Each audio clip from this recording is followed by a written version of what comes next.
قبل البدء لا تنسى الإعجاب بالفيديو والاشتراك ليصلك كل جديد. بدأ المنتخب الوطني الجزائري معسكره التدريبي بمركز سيدي موسى، حيث ركز بيتكوفيتش سهرة أمس على الاستعداد البدني والنفسي للاعبين الذين سيكونون مقبلين على الدورة الودية التي ستقام بالجزائر. طبعاً الناخب الوطني بيتكوفيتش اجتمع مع اللاعبين وأطلعهم على البرنامج التحضيري، وركز أيضاً على العمل البدني والنفسي من أجل إعادة الروح للمنتخب الوطني الجزائري. اليوم أيضاً سهرة اليوم ستكون وسائل الإعلام أمام فرصة للإطلاع على تصريحات اللاعبين خاصة الجدد بمناسبة المنطقة المختلطة التي نظمتها أو التي تنظمها الاتحادية اليوم.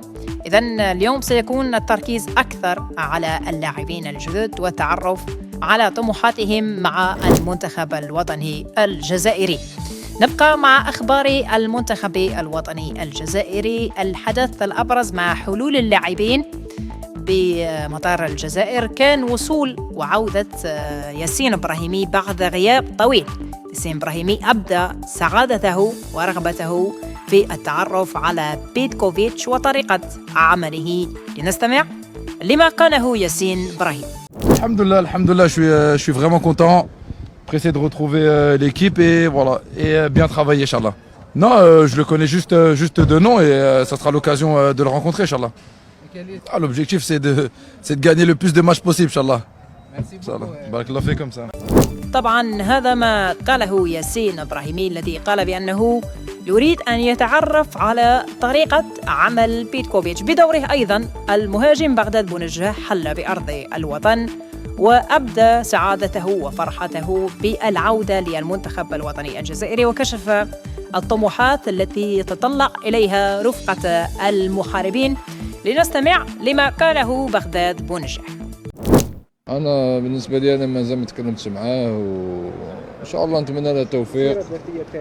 لا لاباس به بيان سور، خدم في المنتخب السويسري وإن كان معاهم في كأس عالم وخدم في لازيو فاز معاهم بكأس.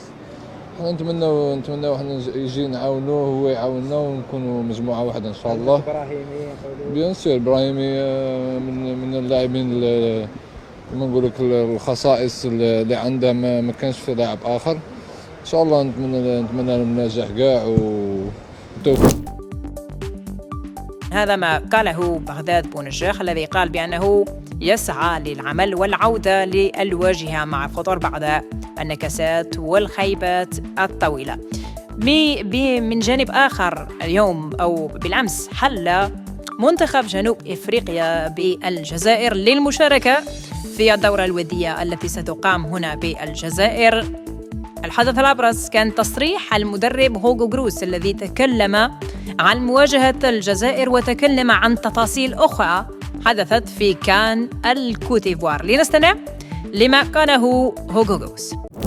Premièrement, nous sommes très contents d'être ici, de savoir jouer deux matchs importants dans le sens que ce sont des matchs amicaux, mais en football professionnel ça n'existe pas, donc ce sont des bons tests pour chaque équipe qui est ici. Donc dans ce sens-là, c'est aussi une préparation pour les matchs qui suivent en mois de juin, les qualifications pour la Coupe du Monde.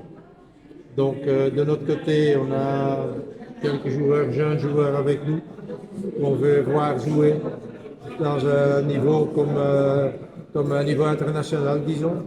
Donc on va utiliser ça aussi pour ces deux matchs, mais encore une fois, Andorra, oui, et surtout c'est le match contre l'Algérie, qui est une très bonne équipe et qui sera un bon test pour nous.